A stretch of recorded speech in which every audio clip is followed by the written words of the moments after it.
and welcome to the 39th episode of Keen Minds. I am Jen, aka Takara Saeko. And I am Tessa. And we are jumping back in. It's been a very, very long summer hiatus, and we have been clinging to anything Blacklist that we could find over the summer. Have you done a rewatch?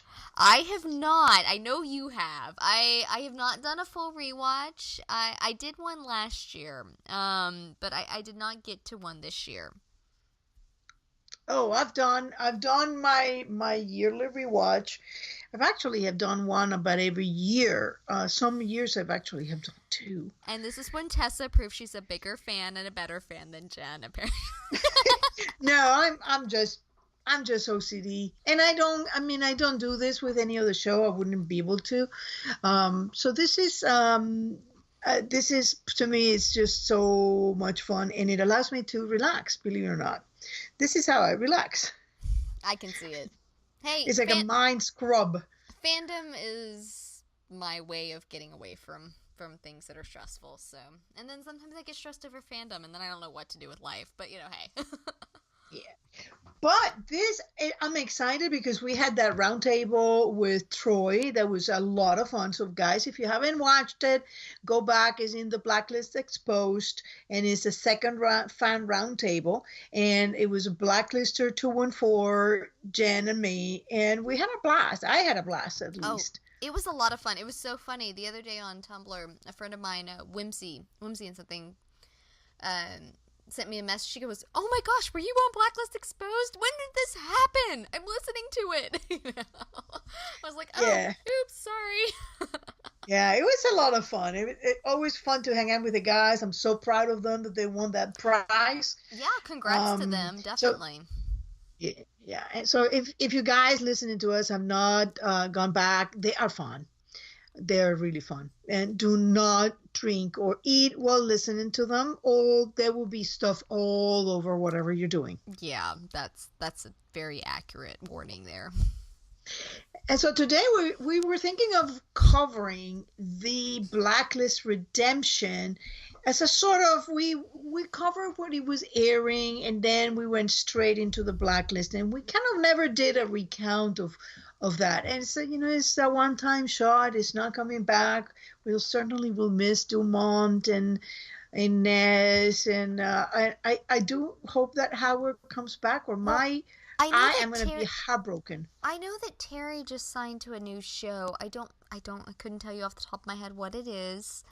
But Terry just signed to a new show. I don't know how prominent he'll be in it or anything like that, but I do hope that they will at least find some time to bring him on for at the very least an episode or two of the main show, because if I don't get a scene with Howard and Red, I may curl up and cry. I mean, that's not even me being, exaggerating or anything. I may curl up and cry on my bed and will be inconsolable over that. I'm waiting to have Tom with Mom with Red and Howard, and it would be just precious because I could see that how that happened. God, my mind would just break over that. Yeah, it's just be great. Because I could see like both of them like doing all this stuff they do, the planning, the Machiavellic stuff. It would just be awesome. I could just see Tom and Liz sitting back and going, "What is this? What's happened?" Yeah, and what does it say for a cute little Agnes? Oh, that child. She is going to be the ruler of the world. At the very least. So do you want to start by analyzing the characters, what happened to them in Redemption over the whole 8 episodes? Yeah, it sounds like a good life choice. Let's start with Dumont. Yeah, that's exactly what I was gonna say. I love Dumont. He's always got a twist on everything. That was one of my favorite little. I'd actually forgotten about that. I was gonna go back and make a gift set of that. I still need to do that. There were several episodes in which he would say, "Well, this is my twist on so-and-so." Mm-hmm. And so it was his upgraded version of something that was already amazing, and he took it and made it 500 times better. And he was The just... cloak of Yes, he was invisibility. just so clever and so amazing. And I love Dumont, and I feel like there was so much backstory that we never got because we didn't get a season 2, and I'm really disappointed in that. Hmm. There are certain things out of Redemption that I know that because Tom is a main character out of the Blacklist that we will eventually have answered. But I am sadly aware that some of the minor, more minor characters that were strictly for redemption, we're not going to get those backstories. We may never know what happens to Solomon, to Ned. Nez we might hear about since she's still involved with Halcyon, but Dumont, we're not going to get to know more about his brother, about his family, about what all happened there, and that makes me so sad because he was just It was awesome. brilliant. Tasty. I was always every episode I was waiting to hear for the tasty because I knew it would come on something. And one of my favorite parts of Dumont is when and I noticed it's just this little things that he was doing in the last episode when his loyalties are divided between Scotty and Howard and Tom and Solomon, and he knows that they're escaping. He knows, he sees this, and he just like trying to like nobody's going to see me seeing, and of course Howard does. And the way he deals with Dumont is great, but it was just that those little details that he did that were so very good. Or when he goes up to the office and it's the first time and say, "Great." They're all those little moments. Just like, can I talk to you? Yes, you can. I can go out with you. I don't need shellfish, and you can pick me up at 8. Oh, he was always on the ball for something clever and witty to say, and Mm-hmm. exactly like you just mentioned. Some people, and I'm one of these people that 5 minutes later I'm going, oh, that would have been a clever retort. Mm-hmm. He's not one of those. He's one of those that just immediately it flows out before he even thinks it all the way through. Sometimes probably, and it's always clever and it's always funny, and I love those characters. Yeah, Adrian Martinez, I think, will be a great character actually to add to the Blacklist. And I'm not ready to do yet anything on air, but I would say that I'm starting to distinguish a shape in the fog about why redemption. You always said that you thought redemption was there for a particular reason. And I've been thinking about that you said. I'm like, I think you're right, but I gotta figure it out. What is it they wanted to do? And I'm starting to see it as I've done this rewatch. I'm up to starting season 4 in the Blacklist. So that is I'm really looking forward to this season 4 rewatch because I think it's going to become more obvious. But as I finish Redemption on my pre-rewatch of season 4, I'm like, yeah, I can see that. And I would think that if they ever bring the crew back, they would bring back Dumont because Dumont and Ram together were precious. Oh, I love them. And to be fair, I said I didn't do a rewatch. I did do a season 4 rewatch. I did a season 4 at the very beginning of the summer. I did a season 4 rewatch. I stopped in the middle where Redemption was.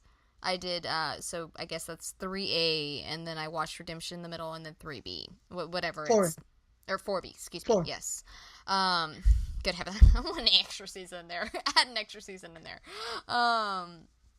But no, I watched like 4A and then watched Redemption in the middle and then 4B.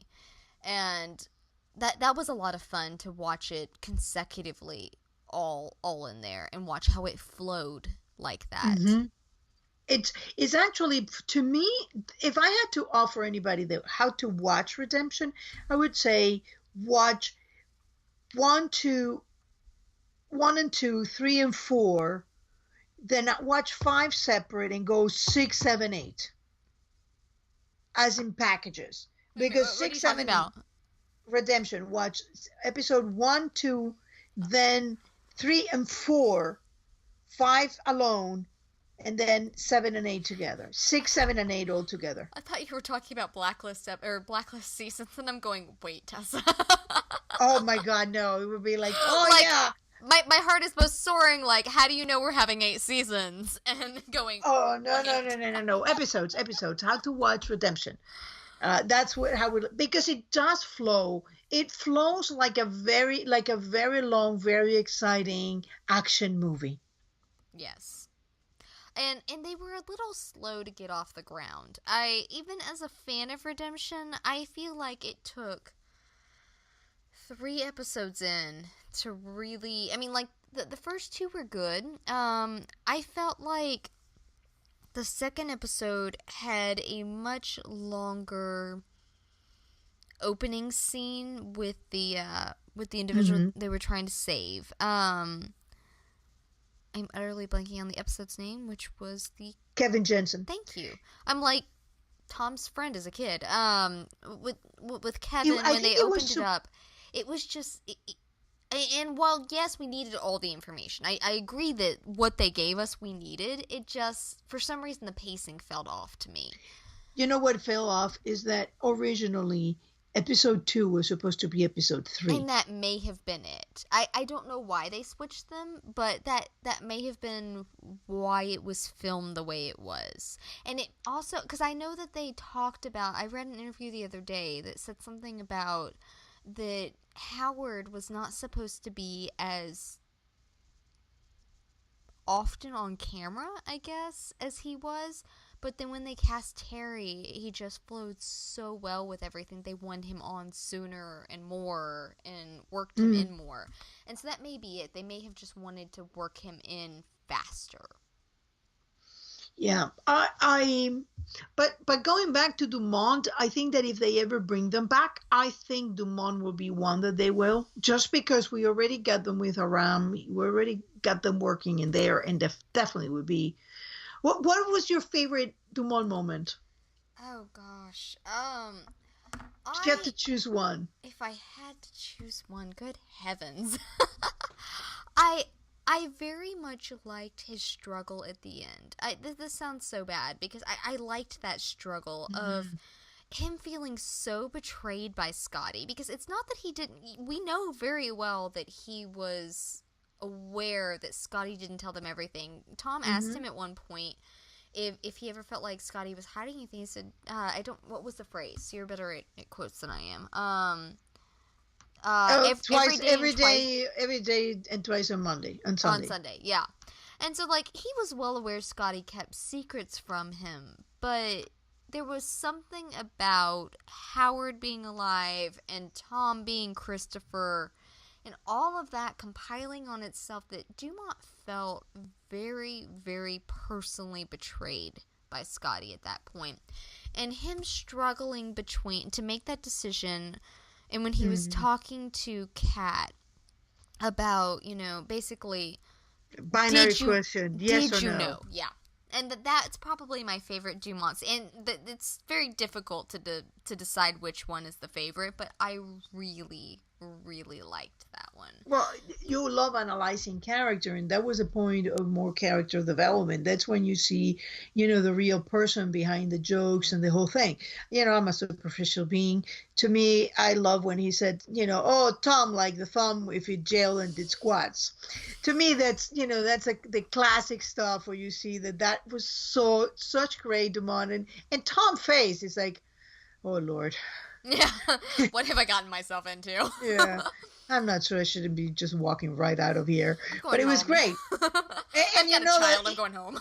Yeah, and you know that Dumont knew exactly what his name was, and he said the team, the Tom, and that's been a recurring thing with a lot of other characters. Call him that. Jolene did that. Yes. Back in season team, 1. whatever your name is, yeah. Because it's been an ongoing thing. Because Tom's not his name he was born with, but the funny thing is, the name he thought he was born with was not the name he was born with. So, poor Tom. Tom does not know his own name. It's okay. Well, but it's an interesting thing that is being revealed about that, and we're going to go on a tangent here, so might as well just go on a tangent, is that one of the things that I find most interesting about Redemption is that it gave us, for all the things that we didn't think about, we thought, to me, I loved it. I didn't think it was slow starting. I loved it. I loved every minute of it, and I would have watched season after season of it.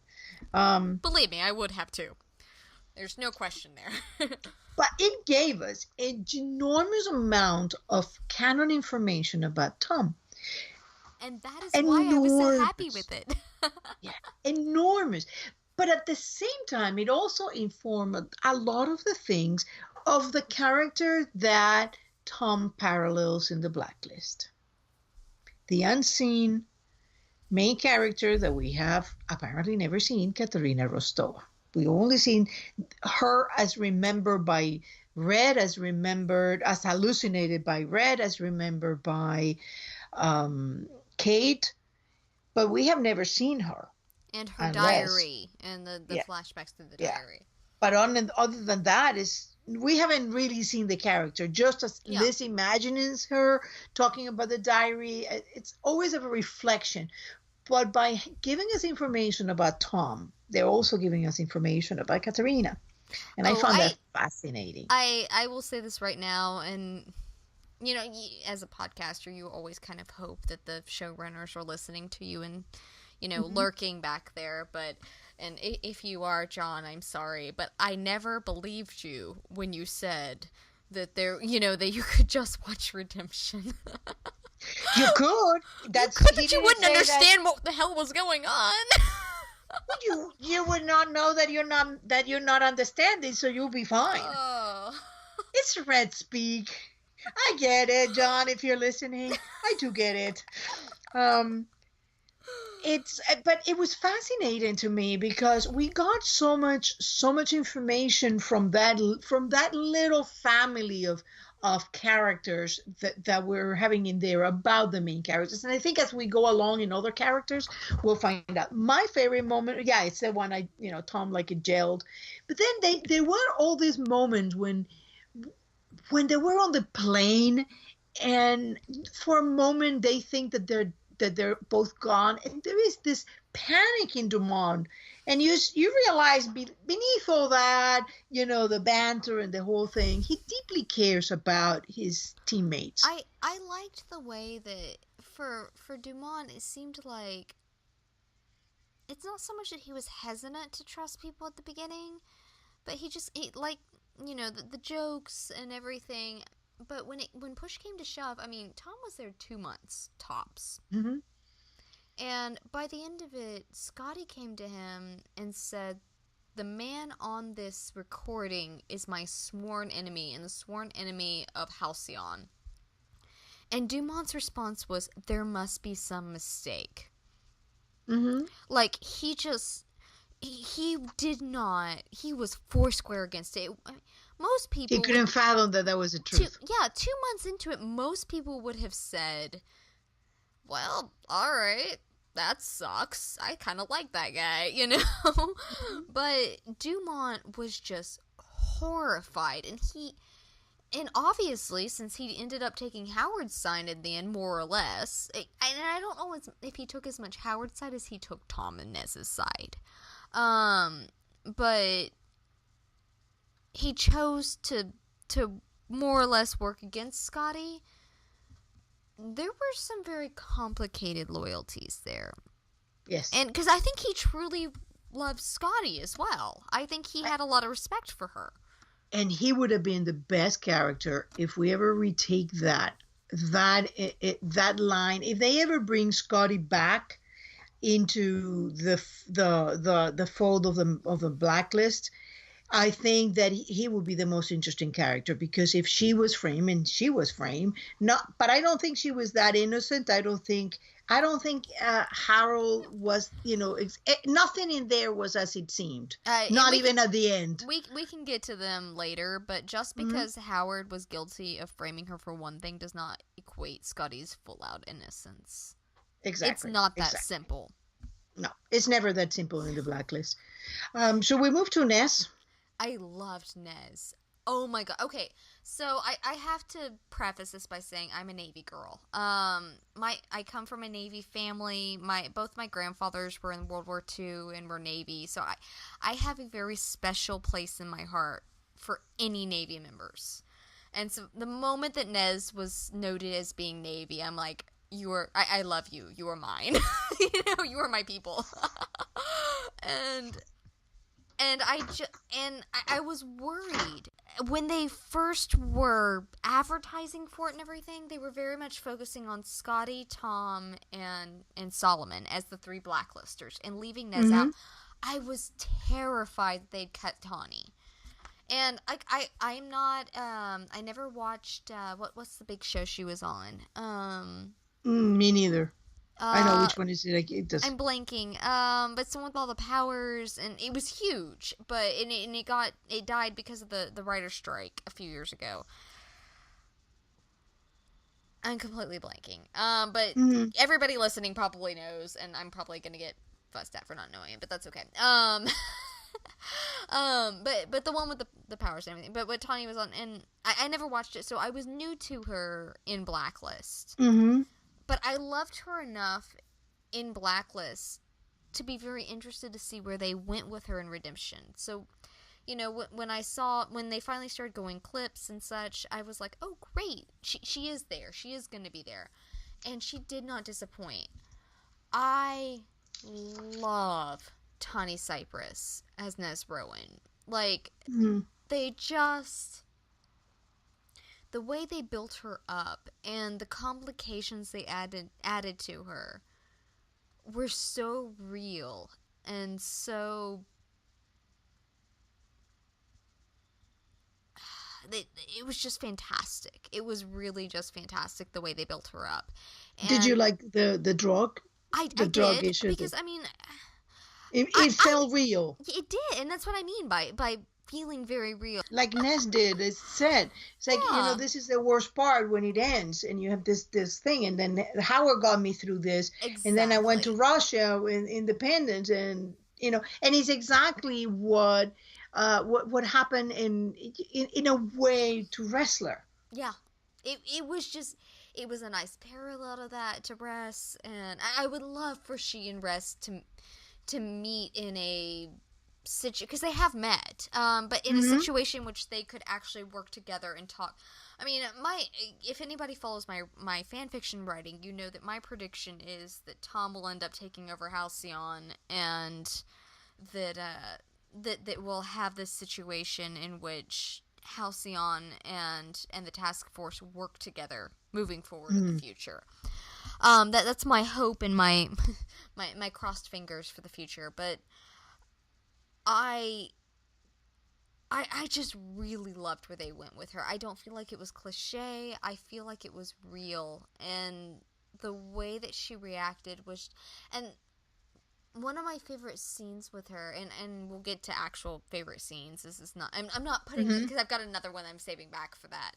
But one of my favorite scenes for her was when she was talking to Tom about coming back from the Middle East and coming back from war, and the way that it affected her, and the fact that she tried, they gave her everything to try to make it feel better, except what she needs, so she tried everything else just to cover the bases, basically. And that pain there, and the way she laughs, to just sort of try to laugh it off when you could just hear the echoes of pain there, was something that just resonated. And Tawny just did a phenomenal job with Nez. Yeah, that was a beautiful scene. Probably one of my favorite. And she also did very well that kind of adopted daughter to Howard. She did that very, very well. That kind of affection and like, that was the only person in the world that she probably felt that wanted to be enveloping in him, and There was this fantastic cut scene. It was super short. Imagine they cut it for time, but it was Tom, Howard, and Nez standing there right before Howard went on television, and I posted it. So if you follow me on Tumblr, you've seen it, because I posted the gift set of it.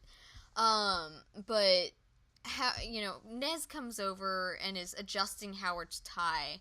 And Tom goes, "Are you sure you're going to be able to do this?" And Howard goes, "Have some faith, my son." And what got cut out of it because of the program I was using to GIF it, because, apparently they think I'm going to try to, sell off the the episode. But she turns around and gives this look at Tom, like, come on, buddy.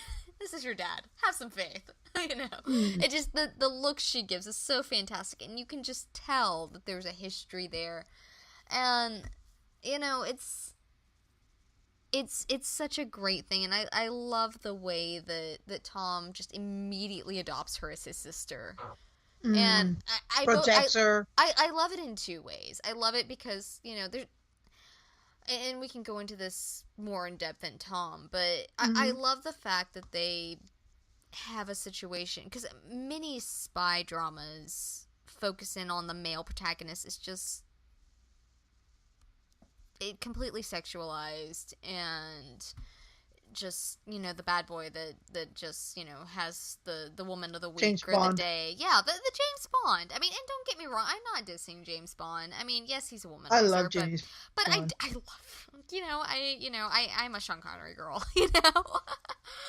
Connery will never be replaced in my mind. I've got some other ones that I love, but Connery is my favorite. But I do like, in the 21st century, as we're in it, that you have a spy that's a family man. You know, and he's not automatically going to get with a woman just because he works with her or comes across her or it's easy and she's gorgeous. Because Tawny's gorgeous. She really is. I mean... And the first thing he says is like, oh, look at you. You look as beautiful as ever. Yeah. But there is I think that the Blacklist have done, because even though, for example, we have seen Red flirt with Samar, but it's never crossed a line. Yeah. It's a flirt. It's a respectful flirt. That's it. I think they are very conscious about the society that we live in. Very conscious about women and the real issues that we deal with. And no matter, because I mean, Red's got, I don't want to call it a crude sense of humor. Usually when he makes those kind of comments, there's a very specific reason that he's doing it. But I have personally never been offended as a woman watching the Blacklist, the way they come across. I think they're very respectful to women in the way they react to things. But yes, what I was going to say was I love the fact that... And even when you have a character that isn't like Dr. Krylov, Liz goes right back at him like princess, you know, with a needle on his arm. Like, oh yeah, you're not going to go back at that, right? We're not going to go at this. Hang on just a second. Yeah. And I think that Nest did, I agree that was a beautiful, beautiful scene. But one of my favorite things was the fact that it's not like there was ever a romantic interest between she and Tom. It's not like she was just, you know, she was the woman on the team, so obviously she and Tom need to have a thing. You know, and I personally ship she and Solomon, but it was never a in-your-face thing. It was never even a canon thing that she and Solomon, you know, were together. So it wasn't overly sexualized, and I very much enjoy that as a woman who enjoys spycraft. And, you know, I wouldn't have been offended if, you know, she'd had a romantic interest or whatever. But it's also very refreshing just seeing her be a badass and not having to have anything, you know, not like basically that's what she is. She's a badass, you know. Yeah.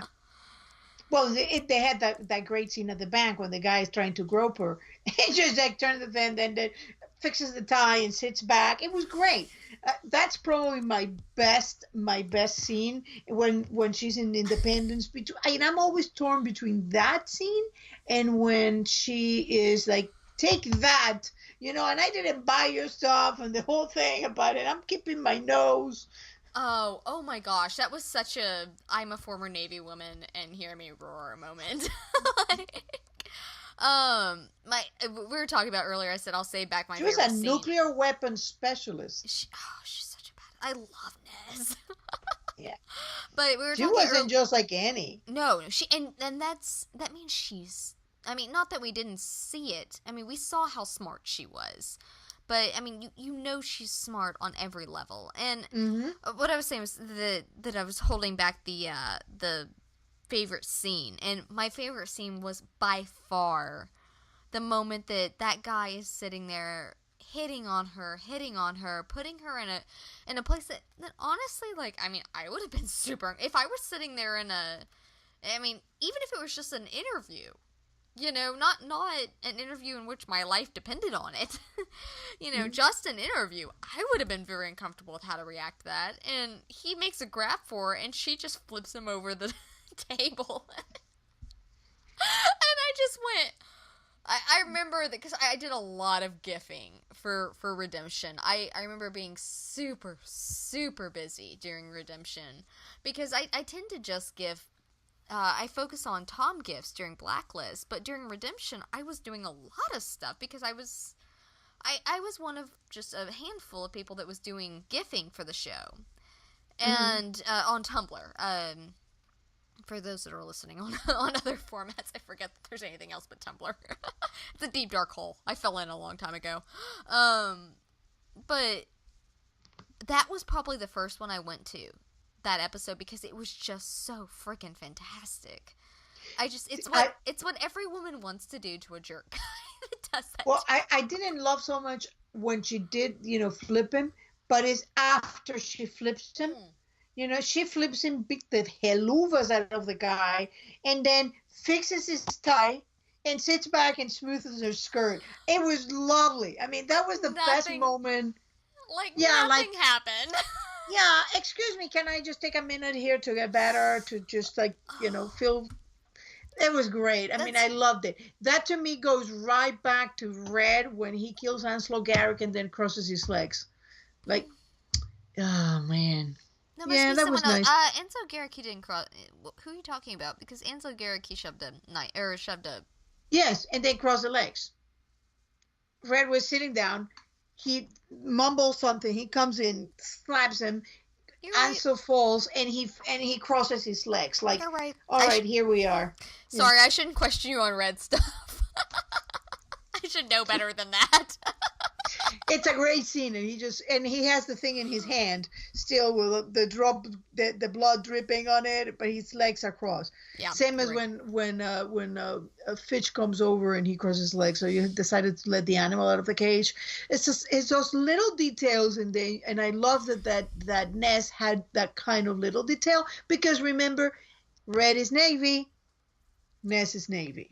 Ooh, yeah, but. That is an interesting. I like that.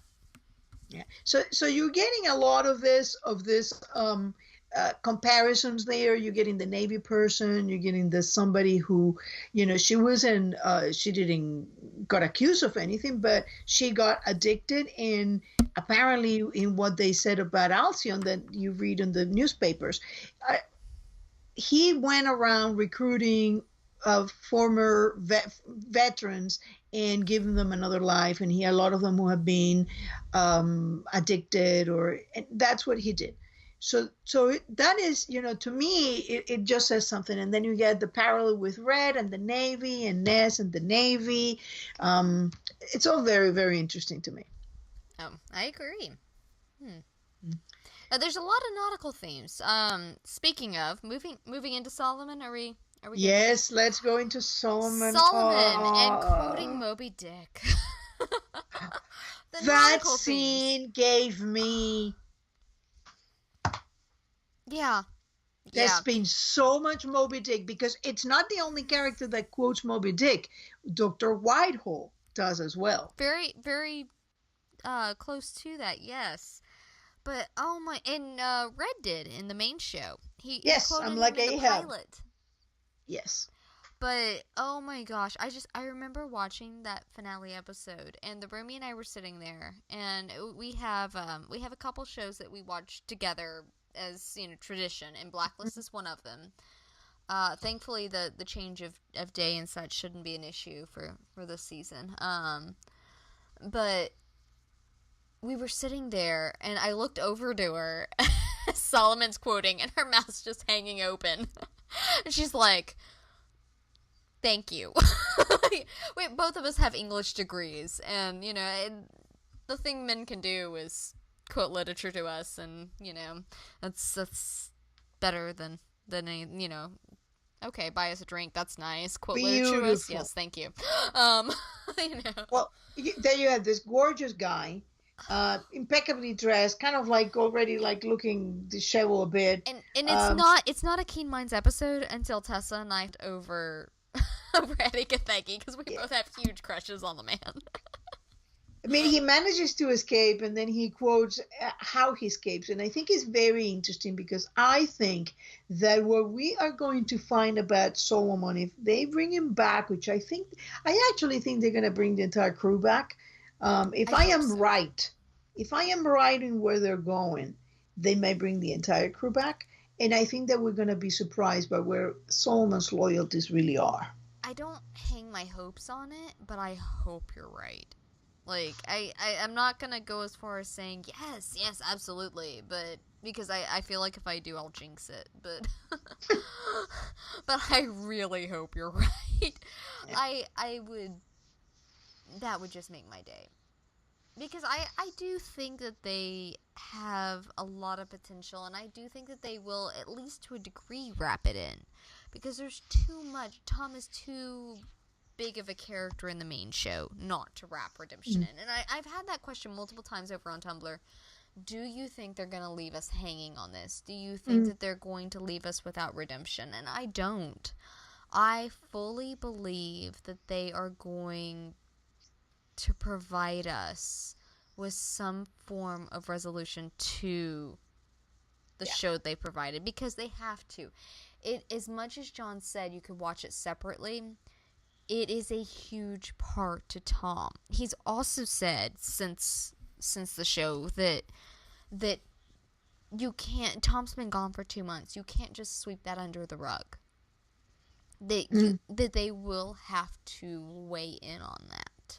Yeah, and I for anybody who's doubting this, I would say there's a very interesting experiment, which is not to watch until 4:15, then watch Redemption, then watch the Blacklist, or watch the whole Blacklist, but kind of watch it more or less as it corresponds to the timeline of the show, because what you end up with is a very, very intriguing parallels between what is happening here and what is happening there.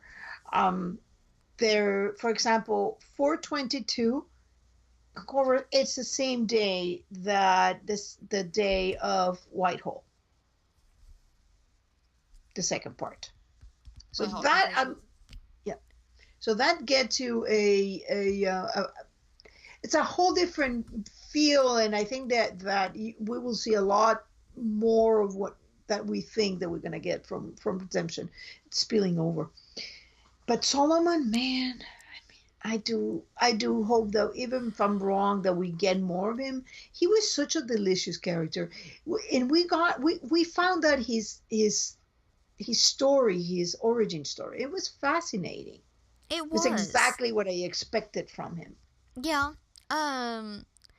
It was beautiful. I mean, he came out of a family that had a lot of trials, a good mom, very struggling situation. Didn't his brother kill his father, wasn't it? Yep. Yeah, I'm sitting there going, wait a minute. Yeah, there were nine siblings. I did not do the most recent. I did a rewatch for Redemption at the beginning of the summer, so it's been a couple months since I've done my rewatch. My bad.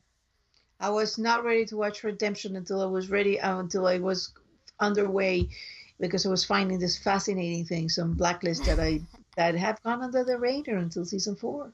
But So I mean, he had a mother that did her best. Very poor. He had 9 siblings. The oldest one was a thief, and when the father reproached something, killed the father, and the mother cast him away. They were very poor after that, and he had to. And one winter, she decided she couldn't choose between heat or food, and got a loan, and then Solomon killed the loan shark when the next month they weren't eating or having heat. and Yeah. he was 13 years old. And that just, the, we don't know how old Tom was when he had his first violent experience, besides being kidnapped. I mean, which is a violent experience, obviously. But, where he was initiating the violence. But we had, in the main show, we have Liz at 4 years old shooting somebody. And then you have Solomon at 13 that shot the loan shark, and that started his life of crime, or at least a life of questionable morality. Mm-hmm.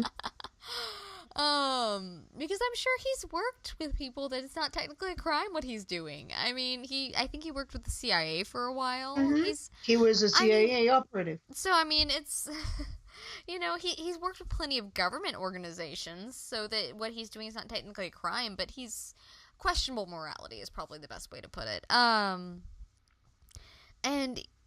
he is just a fascinating character, and it's funny because I felt like, you have those characters that you look at and you go, you just look at them and you go, the lady doth protest too much. Mm. And I felt like every time that he said, I'm in this for the money, I'm in this for the money, are they paying me enough? I would do it if they'd pay me. I felt like, yes, 95% of the time that's accurate. He is doing it for the money. But there's a 5% portion there in which he comes across someone that his payment is not necessary. Yes, it's in money, but it's also his loyalty is bought with more. His loyalty is bought with loyalty. I think the Cabal, for a long time, was bought with loyalty to him in return. Mm-hmm. They probably paid him very handsomely, but they were loyal to him. The moment that they screwed him, they made an enemy out of him. And I imagine if he had the right setup, he could make their lives a living hell. I don't think he's had the right setup yet. But he would be a natural for Red to recruit to go against the Cabal. Be interesting. But technically Red is the Cabal right now. That's something that might come up inside the Cabal. That might be something that comes up in season 5. I'll be interested because that's something that's kind of been pushed off to the side. But anyway, I think that Scotty has really, at the time, really bought Solomon's loyalty, not just his allegiances. That's my favorite scene.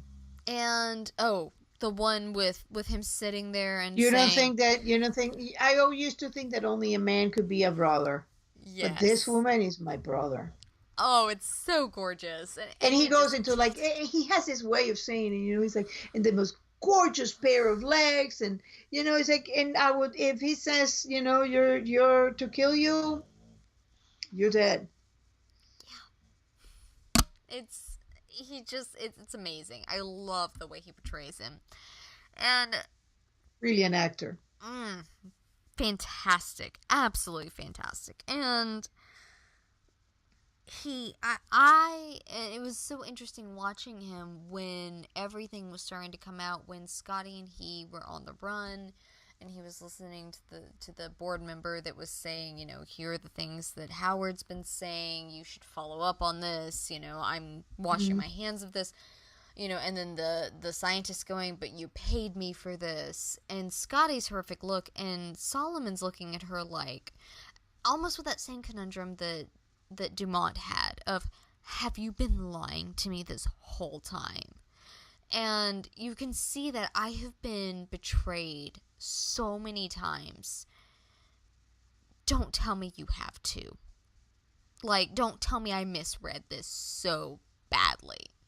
And I think when he left, he wasn't sure.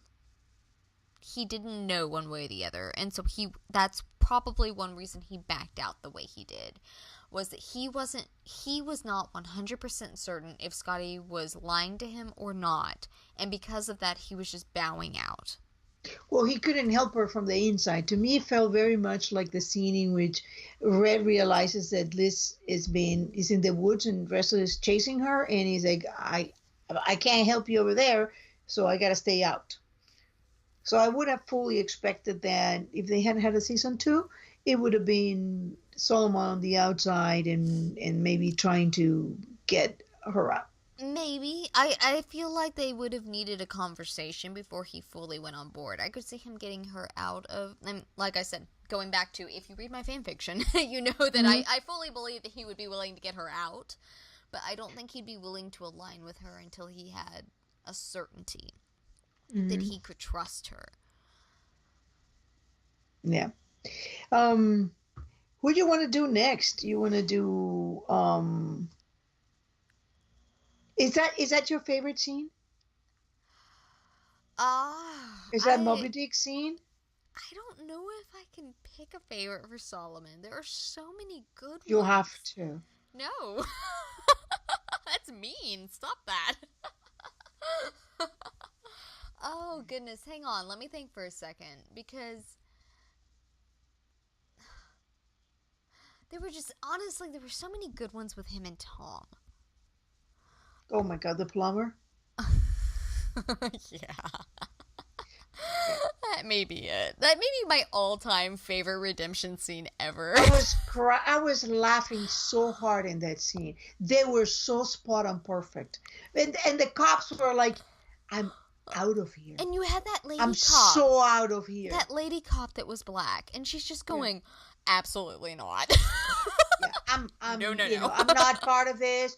And she looks at the other cop, and they're both like, oh, I felt so bad for the guy cop. Because, I mean, oh. And then Blind is like, what's the middle name of Tupac? It's like, the whole thing is like, what's a maximum sentences for fixing a racist man thing? It was perfect. And the way they just fell on with it. And meanwhile, you see that, like, they're just like pushing the guy that is kind of like the floor. And then Tom, we should do something about that. Yeah.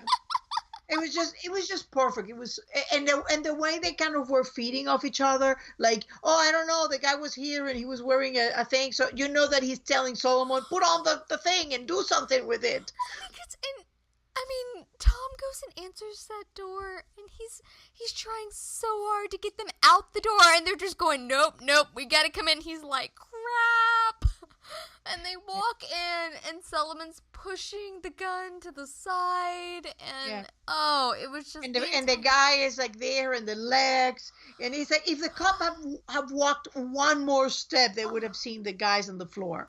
But that means that those two are so good at their jobs, and that's one of the things that I loved, is that they are so different personality-wise. I mean, if they had met 5 years before when they did, they probably would have been right in, like, I mean, they're in sync with each other when they need to be, but they probably would have been sync 100% of the way. You know, on morality-wise, on job-wise, everything. Because Tom used to be Solomon. And then he met Liz. Yeah, probably. Well, I do wonder if Solomon did not have a kind of like major like school of his own. I mean, he didn't become what he was right out of coming from a very, very poor neighborhood, and there was something that happened to him that made him who he is today. And I have a feeling that he had one of those finishing schools. You know, because we know that there is not the only one, that there is more. Oh, absolutely. Red made the comment that he said, that the majors was just one of the better ones. And, the most reputable of its kind. Yeah. And so, I mean, there are obviously multiple. And the training that comes through with that. I mean, who knows where he got his training? I would love to know, but we don't know currently.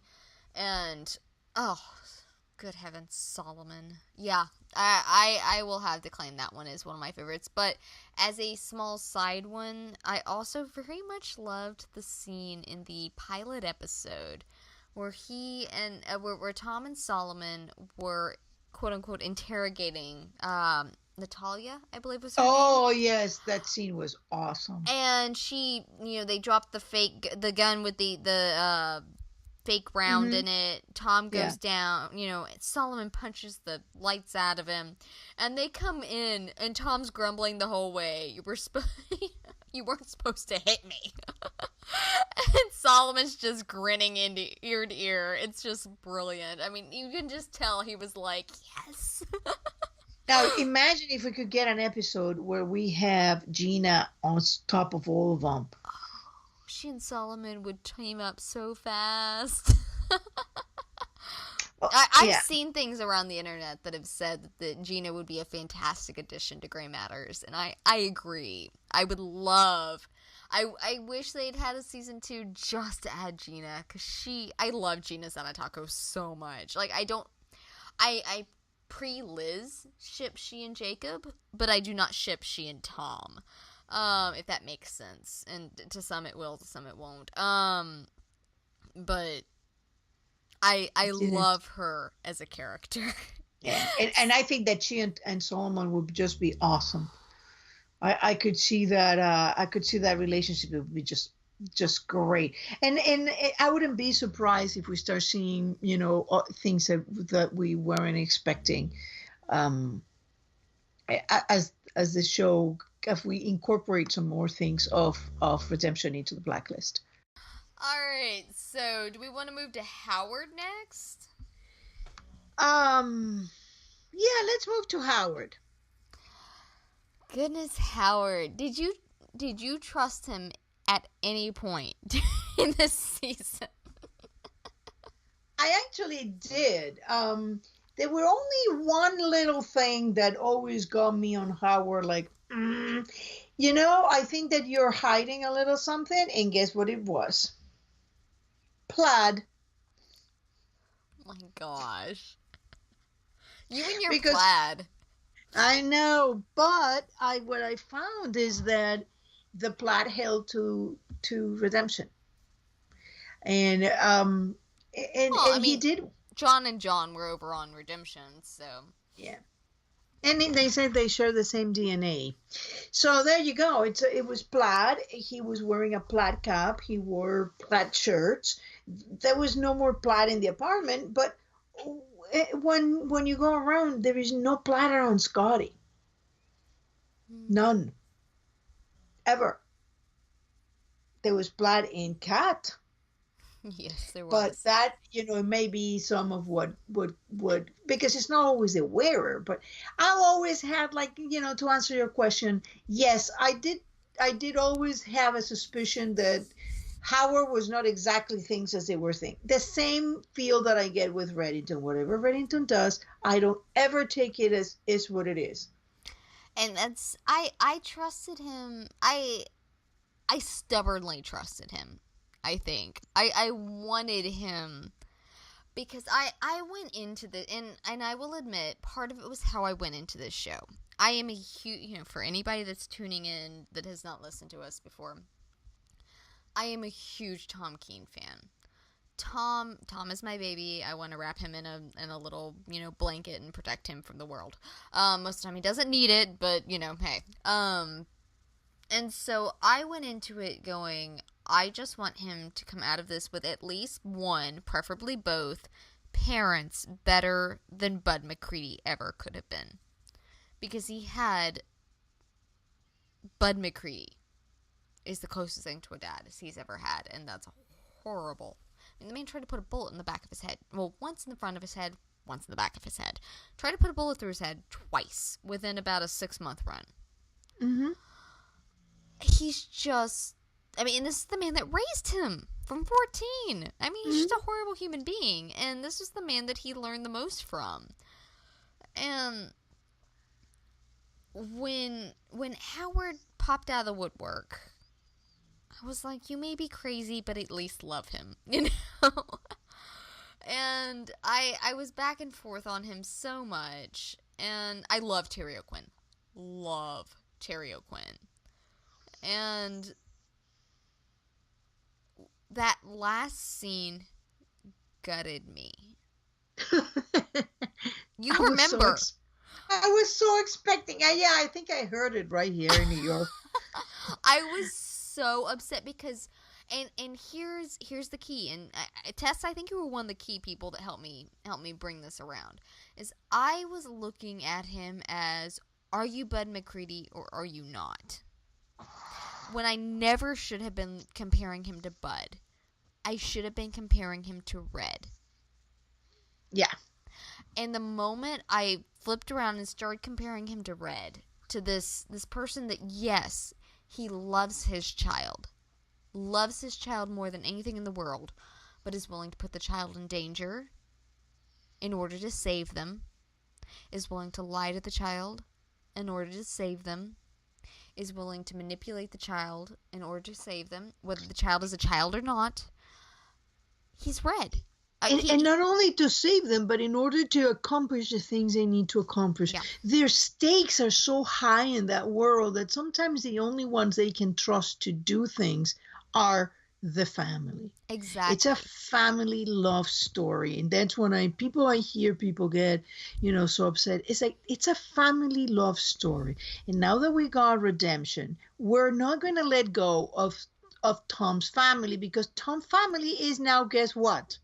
Red's family. I saw someone on Tumblr the other day say, oh, redemption would have been so great if they'd just taken out the family drama. And I'm like, so you wanted redemption without redemption? Really? Okay. It's all about family. It is. And the main show is about family. I mean, it is. I'm sorry, but that's the core of it. And when I started looking at Howard in the light of Red versus the light of Bud, I became much more hopeful for that relationship, because Tom is going to have to learn to forgive the situation, because, I mean, Liz gave him forgiveness. He's going to that's going to be the next step in his redemption arc, is he's been forgiven. He's going to have to learn to forgive in return. That's the next big step for him in his own emotional growth. And he hasn't had to yet, because Scotty's in prison. He just learned, potentially, we don't even know if he's actually learned that, because Kat showed up at his doorstep saying, it was him. Well, who's him? Did Kat pass out right after that? Did she say, Howard set all of this? Yes, Kat knew Howard set all of it up, but was she able to tell Tom that? We don't know that yet, and we won't until the Blacklist starts back up and they're able to work that in. But all in all, just because Howard, quote-unquote, betrayed Tom, which in a way he did. He used him. I don't think that he betrayed him. I could see Tom thinking he betrayed him. But why? Yeah, using is better. When you're used, you feel betrayed. Whether you have been betrayed or not, you feel betrayed. Especially if you don't know the person very well. And he doesn't. He really doesn't know Howard very well. And that hug at the end, to be followed up by that, it ripped me to shreds. And I'm so hopeful that But you again don't know why he did it. Yeah. Until you know why he did it. And there was this great scene. Once again, we're going... See, Tessa, for the last year, has been going on this one cutscene from Season 3. I'm about to be doing it with all of Season 4's cutscenes, because I got the DVD with Blacklist and Redemption cutscenes, and I'm going all of these. There was this one that I'm assuming they cut it partially for timing, and it might have also been because it softened Howard too much. It gave too much away for Howard. But it was gorgeous. It was right after the hit that Scotty put on Tom. And Scotty came into the hospital that she was keeping Howard at. And Howard turns around, looks at her, and goes, "Did you get to him in time? Were you able to?" And he was just horrified, because Scotty wasn't saying anything at first and was terrified by it. And the moment he realized that she got to Tom in time and saved him, his entire demeanor changed. And he shifted into that very sly, very smooth sort of Howard Hargrave that we saw dealing with Scotty. But in that scene that was deleted, it was a fantastic moment of him trying to make sure his son was okay. And you knew in that scene that he loved his son. And the fan in me, the Tom fan in me, wishes that they kept that in. The general fan understands that they were trying to keep him ambiguous. But now that it's been canceled, I'm very glad that they kept that on the deleted scenes at the very least, to let us know that Howard loves Tom. Well, it's I think that to me was apparent when they were building that, in which they gave us a very, very juicy thing and tie into the Blacklist, that actually Howard Hargrave, that must not be his name, his real name or his original name. It might be, or it might be very close. From Warsaw? No. It might be close. Been adopted. It might be adopted. Hargrave is a very British name. That's true. So that is definitely not his original name. He may have been adopted. The family may have escaped. Some people changed their names coming over, especially during World War II when they were influxing into America to escape Nazi Nazi Europe. Yep. And he was fleeing out of Poland. No, I'm sorry. He wasn't coming over in World War II. He was coming over. No, he was coming over in the Cold War. Not Nazi. During the Cold War, but he grew up in Warsaw, and then now we different have group, not socialist. He was fleeing communist. Slight difference. Yeah. You know? So they had all this connections for him now that we have, because we got Apollonia in Warsaw, we have the forger in Warsaw. You know that there is something between Howard and Red, but you know that think about it. Red was holding Tom back. At first, when he first told Tom that he was Scotty was his mother, he's encouraging him to go to her, and then suddenly he's just like, no, you can't go to her, you can't tell her, you don't go near her. So to me it feels like Howard and Red were working together at that point. So when he starts pulling Tom back from Scotty, it's because he was waiting for Howard to be ready, and that he didn't want him. I think that's very possible. I don't know for sure if I agree 100%, but I think it's very possible. Because there is so much more to the Howard and Red relationship than Red was willing to admit. Because yes, what he said, they had a friendship. No, he said they had a brief professional relationship. Yeah, that says nothing about a friendship. Yeah, there could have been a very deep friendship that followed, you know? Yeah, and you can be friends with somebody and still have a professional relationship with them. You know, it's Red speak. Everything is possible. But I definitely think that there is a lot of commonality between Red and Howard. But at the same time, I see some other things going between Red and Scotty. Yeah. Well, I loved Howard. It's probably of all the Blacklist redemption, probably Howard is my favorite character. Oh, I adore Howard. Like I said, I just finished writing a multi-chapter. I think it ended up being like 27 chapters or something like that. I couldn't tell you the word count. For a redemption Blacklist, basically a season 5 spec fic. You know, what would be season 2 of redemption? You know, and as much as I love Scotty, as much as I wanted Scotty and Tom to, Howard was. I found myself just gravitating to Howard because he's charming. He is. He's very charming, and you like when Scotty describes how charming he was. You know, he could wear the hell off a tux. You know, he'd open doors. He'd do this. He'd do that. And that was a joke. She could have been describing Tom. Yeah. And it's funny because he arrives in the boardroom and he is doing what? Being the charming self. Hey, how are you? How are your twins? How are you doing? How was the surgery? So he knows every employee. He knows everything about everybody. He's just like Red. Yeah. Charming, lethal, manipulative. Mm-hmm. It Very. was, and Terry O'Quinn is just Oh, fantastic at it. Oh I my just hope gosh. they don't kill him on the blacklist Oh, why would because you they even can't bring say him back. that? Because they can't bring him back because of his previous commitments if he signed up for another thing. Uh, I think that they knew by the point that he signed up if he was going to be needed or not. I don't Yeah. even jinx it, Tess. Okay, are we done with Howard? Yep, I think Okay. so. Scotty? Scotty.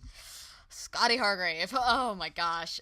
I I heard very, very mixed reviews from Scotty. Famke was obviously a big name that they brought in. I mean, but between obviously bringing Tom over from the main show and bringing Famke and Terry in, they had a couple of big names. One of the most interesting, because her character was very difficult in my opinion. To have someone that basically took their weaknesses and basically said, "Let me put them on the table for you so that you can't use them against me." Mm-hmm. That's what Scotty did. She laid everything Mm-hmm. out and was like, "Okay, yeah, I deal with this." So, and so she was a very complicated character. And I've known multiple people that have talked about how they just couldn't quite put their finger on what they didn't like about her. I think that some of it came across very odd because of that. I personally liked her. She was just a very complicated character, I think, and very difficult to play. I think Famke did a great job with it though. Mm-hmm. And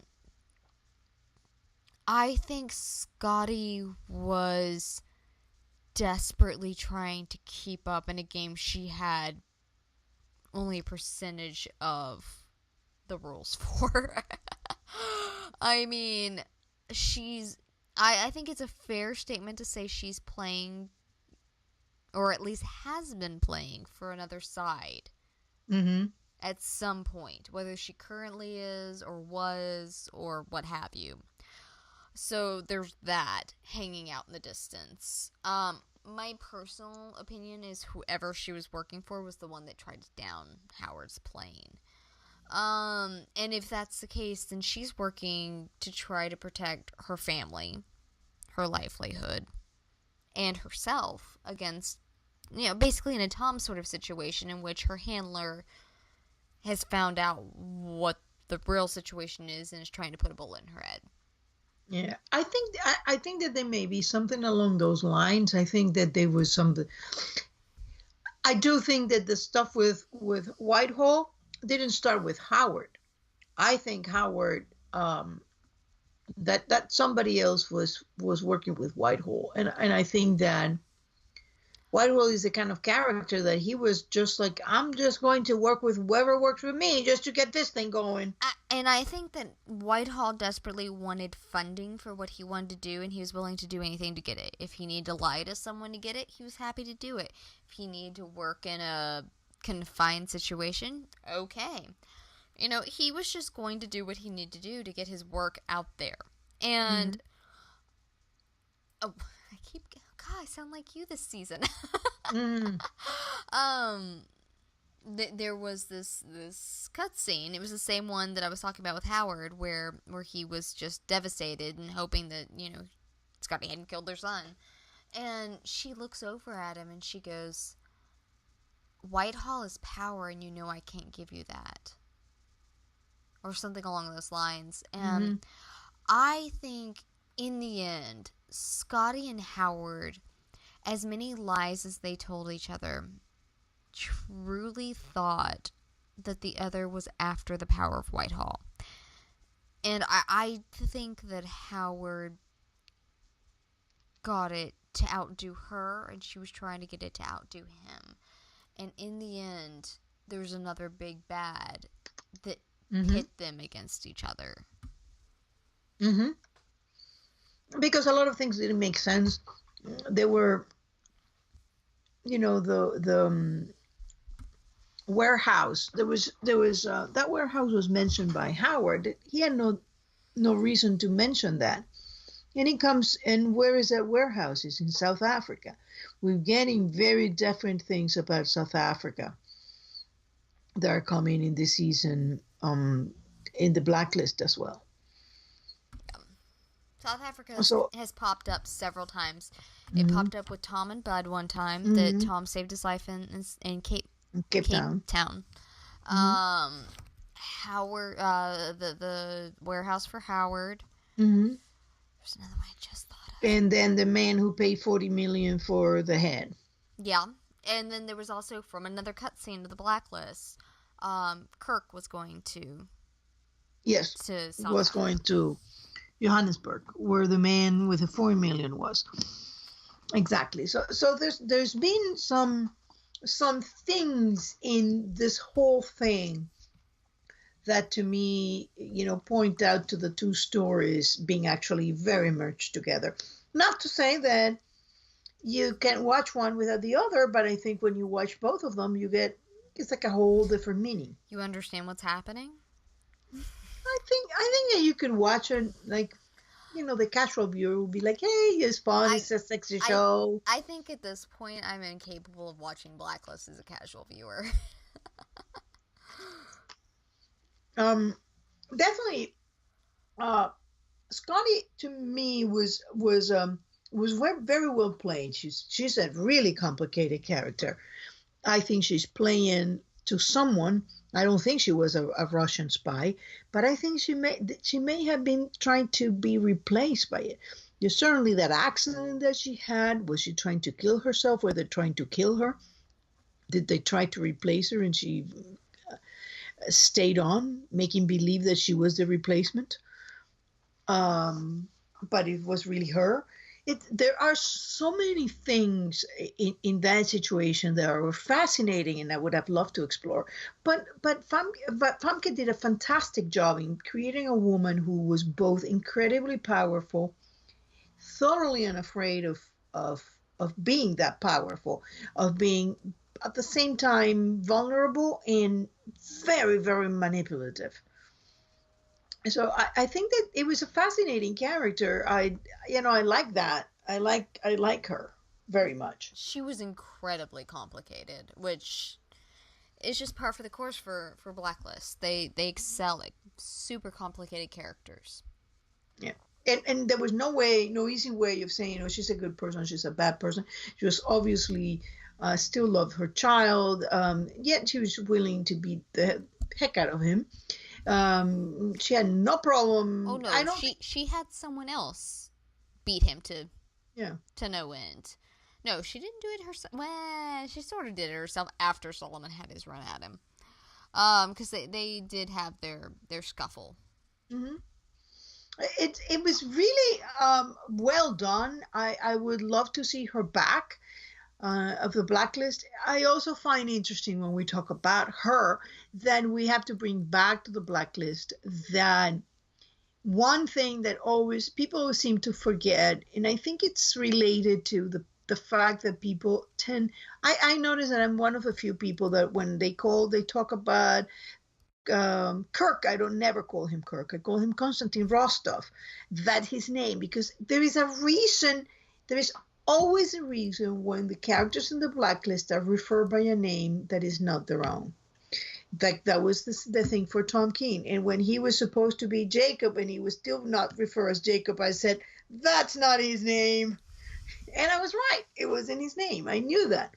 I knew that the moment they did that. So I think that there's a reason why Kirk has always been referred to consistently as Kirk and not Rostov.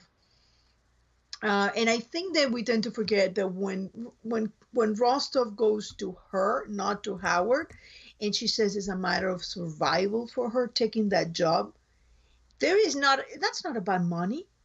That's about knowledge because she's a very wealthy woman. She didn't need the money from Rostov, yet she took it for survival. So that means that he knows something about her that it was what he used, and she had to do it for survival because if she didn't do it, that information would be out. So whatever Scotty's secret has to do is very much related to Katerina. And anything that is related to Katerina, I to me. I do believe very much so that there is a connection between Red and Katerina and Howard and Scotty, and in turn Christopher and Masha.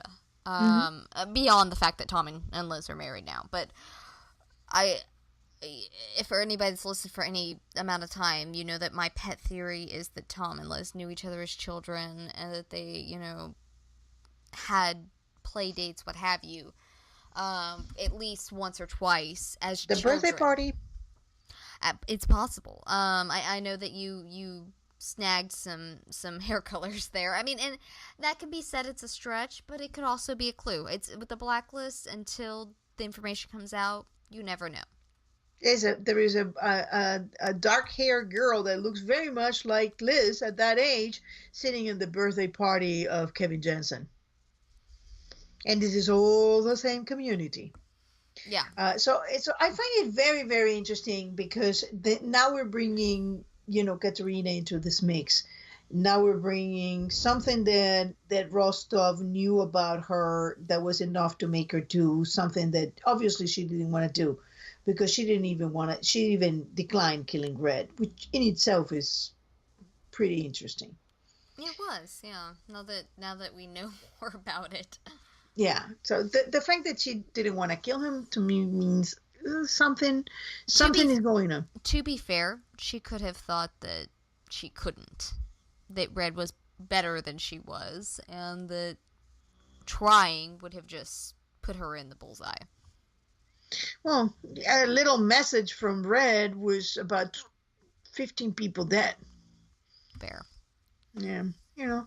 But she wasn't exactly toothless. She had her fangs out, and she was pretty. But still, Red was stronger than her. We saw that in the Blacklist, which is not surprising. She outmaneuver character. her, he says that she's a brilliant strategist. Just the fact that both Red and Howard outmaneuver her tells you how incredibly manipulative they both are. Yes.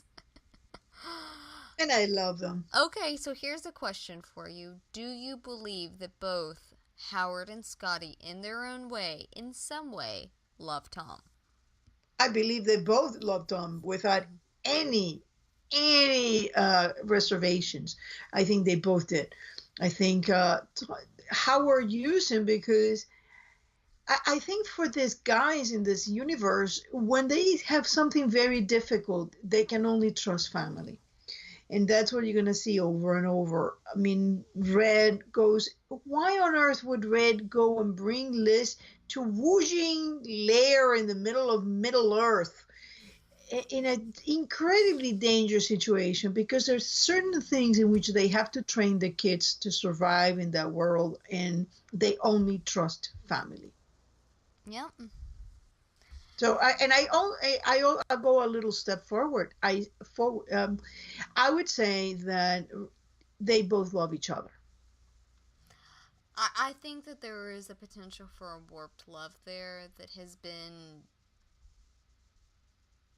Oh, I don't even call it warped love. I That, think they just love each other's spyway. That has been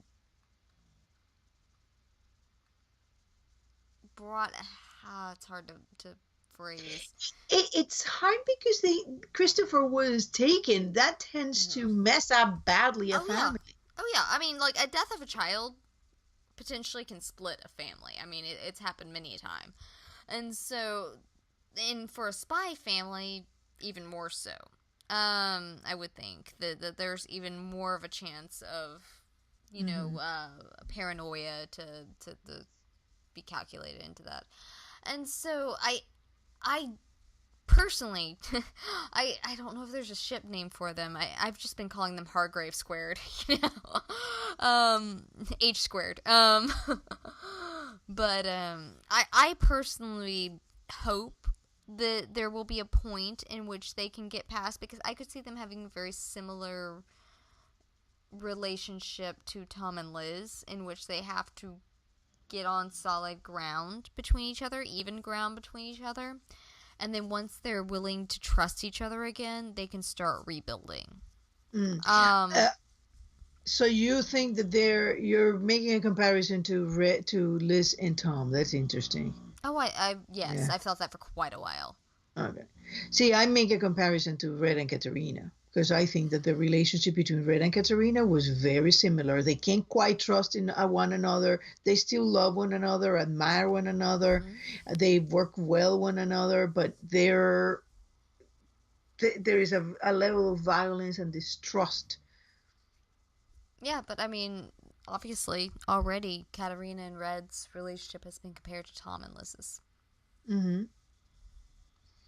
So I think they're all very similar. I think we're dealing with a bunch of spies. Yeah. And look at the way that it was with Gina and Tom. I mean, Gina apparently liked to beat him up before. That's why I always said, Henny, I think that she liked wrestler. She beat him up. Going to Tom. Tom Keen. Well, we learned so many interesting things about Tom Keen. We learned that he had been working for the CIA as an operative, probably a freelancer. Yeah, like you and I still to this day am not quite sure if it's the phrasing of the way that you put it or if we actually disagree on it. I personally do not believe Tom Keen worked for the CIA. I do not believe he was a CIA operative. Now, obviously, he worked with the CIA because there was the whole conversation, the pilot. He was hired by the CIA. He was brought in by the CIA. But Bud had connections to various sorts. I think it was a connection through his typical work. Not that I've heard. I don't know if are you still on the theory that the CIA picked him up and brought him in and made him an operative? I have a feeling that it is true. I cannot also. Yeah, I'm not personally on board with that one because that to me, it does a lot of damage to what we know in his past. It does a lot of damage to what we've come to know about the character. And why? Because the past that we know is, I mean, if you make him a government operative, a regular government operative, a CIA agent, it does not damage a CIA to his agent. A CIA operative. There are a couple of things that led me in that direction. I do believe this show is very, very heavy in symbology. Semiotics is definitely so much of it. And think about what is the first character that flashes a badge. Yeah, and I know that's your go-to, but there is another one. I got another one for you. Hold on. I know I'm going into crazy land here. I'm aware of it. See, unlike you guys, she can see my face. Yeah. Well, I by now I can read silences too. Without even looking at you, I know that you're rolling your eyes. I'm not rolling my eyes. I'm quietly waiting. Okay. There is the promo pictures of season 2. Okay. The promo pictures of season 2. I know that I'm fascinated by the promo pictures, but based on the promo pictures, I predicted what the arc was going to be, and I got it right. So the promo pictures of season 2, season 1, you have Mira Malik. Everybody appeared with a gun, the badge, the whole thing. It was all kind of everybody in blue, grays. And there is Mira Malik, gun on the left-hand side, hanging out on the right-hand side, hanging out dressed in black suit with a white shirt. And there she is, no badge, no anything. Of course, she's CIA. She's an undercover operative. She spent her entire career as an undercover op. And she's trained in enhanced interrogation. And she has Tom Keen interrogated by her. Tom Keen's identity is being looked up with a magnifying glass many times, and nothing comes up. Not only that, but the man killed Jolene Parker, killed the cowboy. He was in like 3 crime scenes. He was shot in the fake Berlin scene. And his print, his identity, it's basically a Teflon. Nothing sticks there. I have my own theories on that, but Okay. So, but then in season 3, we get in the promo pictures, and what is Tom doing? He's dressed in a black suit with a white shirt, no tie, with a black tie. that's season 2.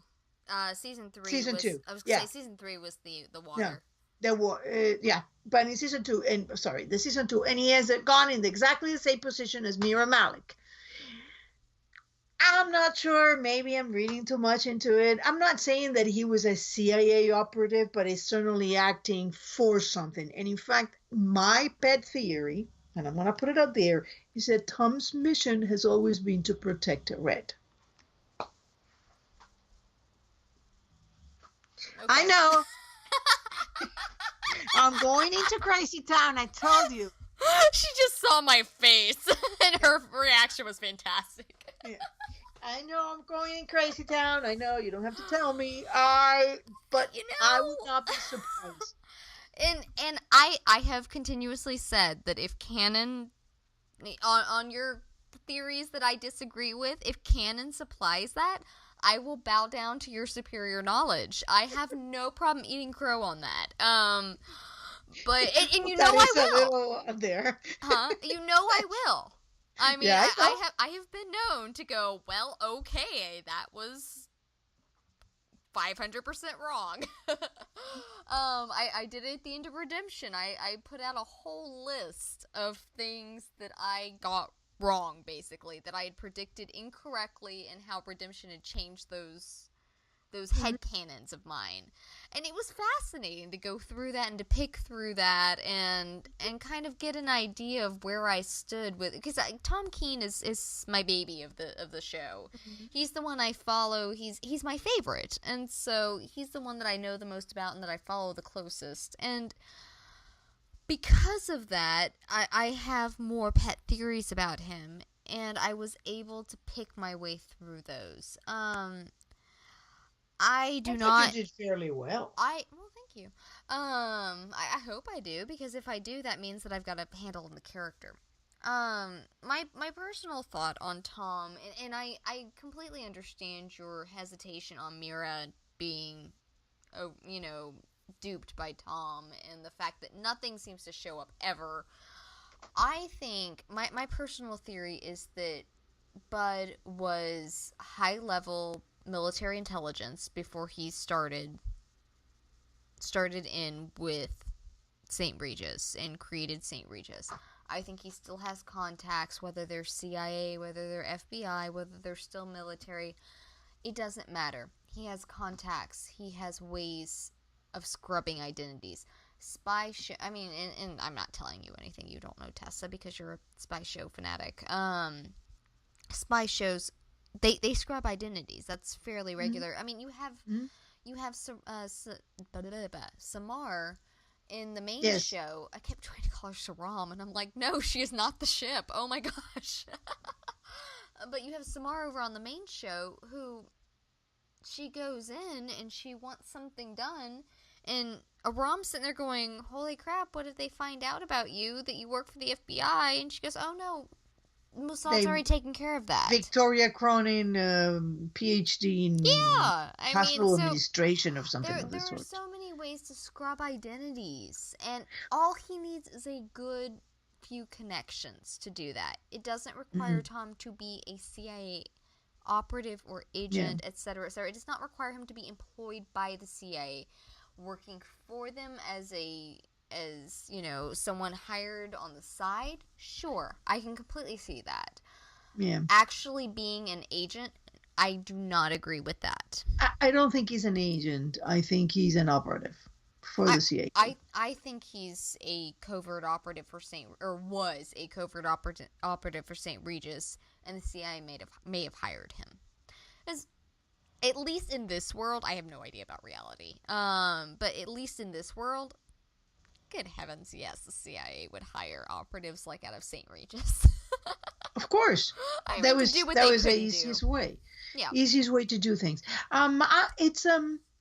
I cannot put my finger in it. Maybe that, the other identities where, they withstood scrutiny by non-governmental agencies, but Tom Keene has stood scrutiny from various, to the point like Emma Knightley that says, I can't find anything. So to me, that's a government scrub down. And then Dredd says, yeah, by MI6. And I don't disagree it's a government scrub down. I disagree with the way it comes about. That I think that Bud had contacts that were able within the government that were able to do the scrub down for him. Well, the one thing that is interesting is that he's known. Tom Keene was not an identity created, as I thought originally, for the list job. Tom Keene is the identity that he get to protect what he thought was his real identity of Jacob Phelps. So that's why Red thinks that his name is Tom Keene. I don't know how much of that is that what you just said, which is possible. I could definitely see that. And how much of that is there are just 5 different names for every person that we see on this show and trying to simplify it a little. Well, I based it on something we see in Redemption.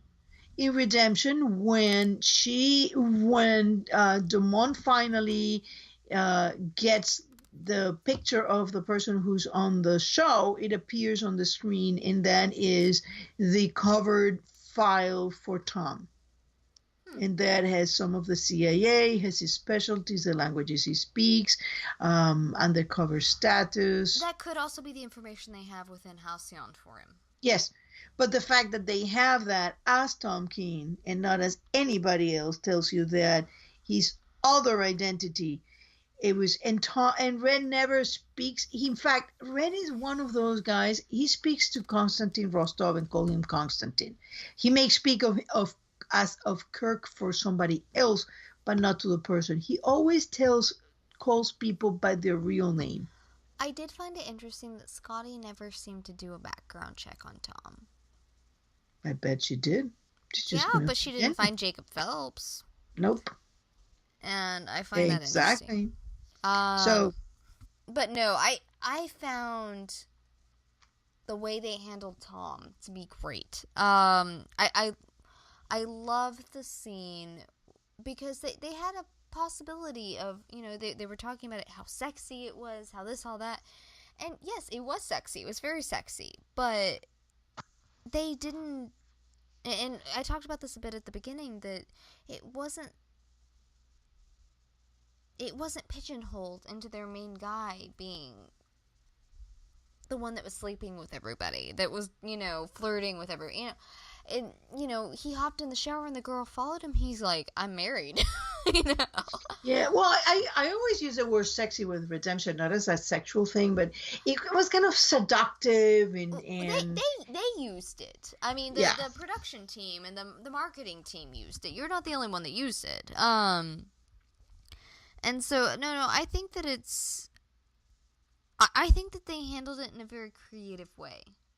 Because they did have a spy that traditionally would have been sleeping around and doing this and that, who was married with a child, happily married, or engaged or what have you, And I do think that they will eventually have their Keene Squared wedding because they made a point. And I've noticed since Redemption, before they were talking about him being her husband in the media, and since Redemption aired, he's gone back to being her fiance.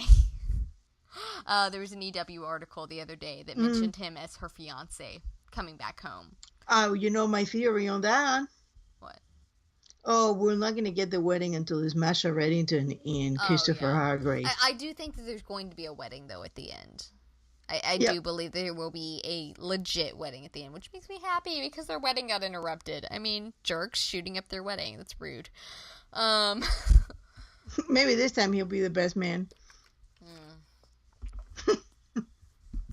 Hey, can you remember? Can you imagine the wedding reception?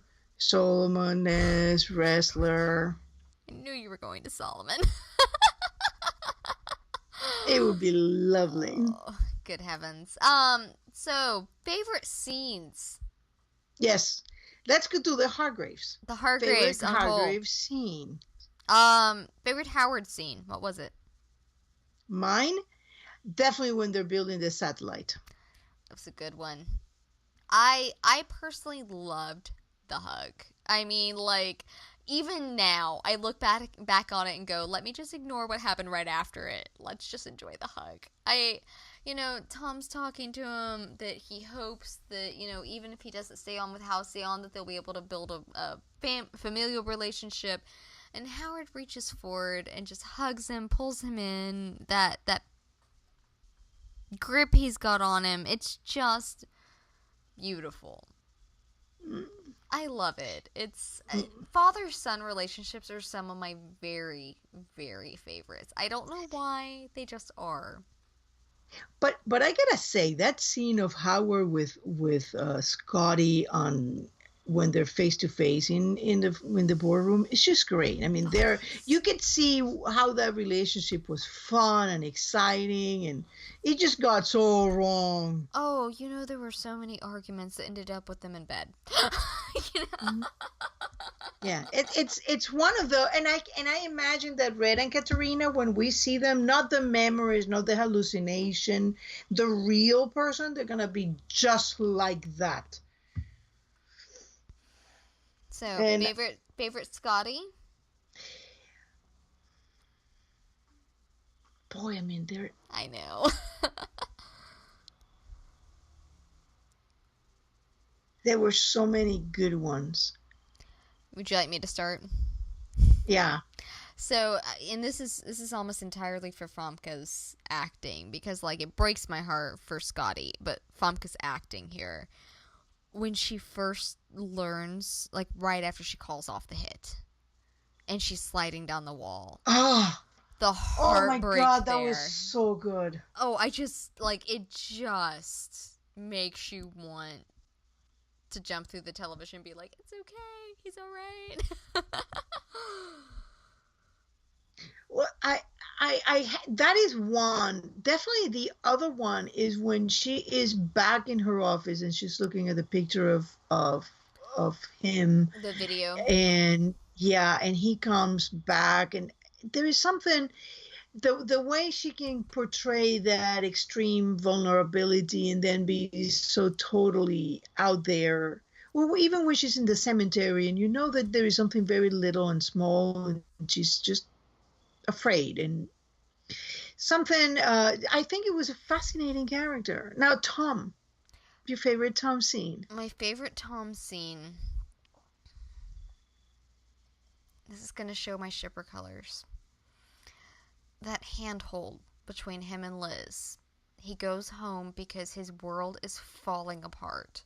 He has nowhere to turn. He doesn't know who to trust. He's terrified. He can't get Howard out, and he needs help. He goes home to the woman he loves and sits down, and she just holds his hand and evens him out. She knows exactly how to even him out. And that's, as much as he went to her for help with her contacts with the FBI, I think he also went to her for a steadiness. Because she, in his raging chaos around him, she is his anchor. And I loved that in that moment. Okay. Yeah, that's your super heart. Definitely. Mine is in Independence, when they're being chased, and he has that clear mind to say, and even you can see that even Ness is getting a little like upset, and Tom is very clear, like, oh, we can put you can see in there Scotty and Howard right there. When he finds out how to blow the charges out instead of in, and then they blow themselves out, and that moment where he's so calm in the midst of this crazy stuff. Yeah, he does that a lot. He does the calm the midst of the chaos a lot. Mm-hmm. It's when he's on the job, he's super solid. But when it's an emotional situation, when it's his parents, he spirals, and that's when he needs someone to help steady him and give him another point of view. And I gotta say that I gotta do a special mention of the scene between Howard and Liz. I love that scene. It was amazing. It was great because I love how Liz is this time doing the Aram thing and babbling on and on and on, and he's like, see, I didn't think she was babbling at all. Like I can see, and then he's like, yes, great, but what did he say? This is kind of important, honey. And I think that there is a difference in about that there is a fundamental difference in the way Tom approaches things, the way Liz approaches things, that we see both of them doing. That is, both Red and Howard have said, later you will get answer. Now we have to do this. Now we have to focus on this. And I love how Tom goes like, okay, and he does it. He doesn't go on the emotional thing, but Liz gets stuck in there, and it was, to me, was a Ram moment. When the Ram babbles, and Howard was like, and then he kind of stops and says, "Thank you for making my son happy." And it's funny because that Howard had found Tom since he came back from Dresden. And there was a reason why he hadn't showed up at that moment in his life. There's a moment where he chooses that particular time. And I think that's why I think that Red was working with Howard for a particular moment. They're very definite in the Blacklist. They could have chosen pictures from Tom in any moment during the last 4 years. They chose that particular moment. It's funny, they actually really like that picture of them standing there and talking right before that kiss in season 2.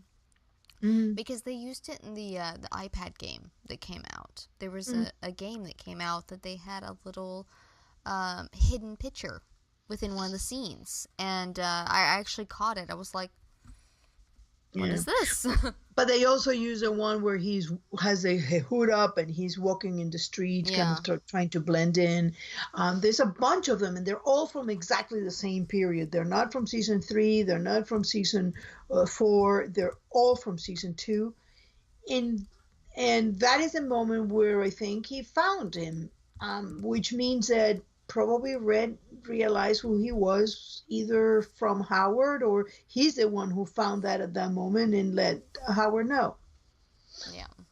Or that CIA, that operative that disappeared, is Leonard Colt. Because Leonard Colt was a guy who was supposed to be, first, he was paid through an account called Iran-Contra. Cole is already tied to Iran-Contra in one of the operations, the Sandinistas, that was kind of shut down because of the Iran-Contra. So I wonder if there is something in there, and some of the pictures may have been the same. So I wonder if that CIA operative who disappeared was Leonard Cole, and he somehow is a way of link between them. Something is going on in there, and there is plot to show for it. I hope it just shows up in Blacklist. Yeah, I think it will. I think we're going to see, because again, what is Cole was CIA, and Howard was employing CIA people. So there's a whole link here that we're seeing with all of this. And if we look at the redemption episode very quickly, you see that there is, a CIA operative going rogue because they sent somebody to kill him. A reporter that is really a hidden CIA asset. And if he is exposed, then other assets are exposed. A prison break that exposes a traitor. A government using civilian anything to do military operations. And a woman he was obsessed with. Russia was supposed to be the guy who was in charge, but he wasn't. The person in charge was actually a traitor trying to get paid for things. So those themes keep reoccurring in Redemption as they occur in Blacklist. Traitors,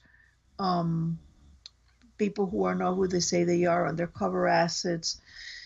So I think that I'm excited. I think it will come back. I think I'm expecting to see either Scotty and or Howard come back into the Blacklist. And I think that definitely you're looking at at a family show. So my thoughts on where it is going within Blacklist is Tom is now Red's family. Like it or not, hate him or not, he is Red's family. And Tom family is actually pretty powerful. So, like it or not, they're going to show up on the Blacklist. And I have a feeling that this season, we're going to see a situation in which Red is taken. That'd be interesting. And I think it might come to his in-laws to help him. We'll see. We'll see what happens with season 5. It's coming up soon. September, what did we say? 27. Oh, it's too far away, but it's also very, very close. We're finally in September. It's less than a month away, and we will continue, obviously, on Keen Minds. We will be, we'll actually have time to do solid rewatches before recording this time, which is nice. I feel like we were a bit rushed at some points last year, but as Tessa pointed out before we started the recording, we've been doing this for a year now. Yes, it's exciting. We have. Yes, this we're gonna have done one season, and we did a recount of what happened in all the other ones. Yeah. And I think that now that everything, I just want to say I've been posting it to. If you guys have not listened to our 2 podcasts that we did on Red and Tom, I think this probably is a great time to brush on that because it seems to be coming up as an interesting thing.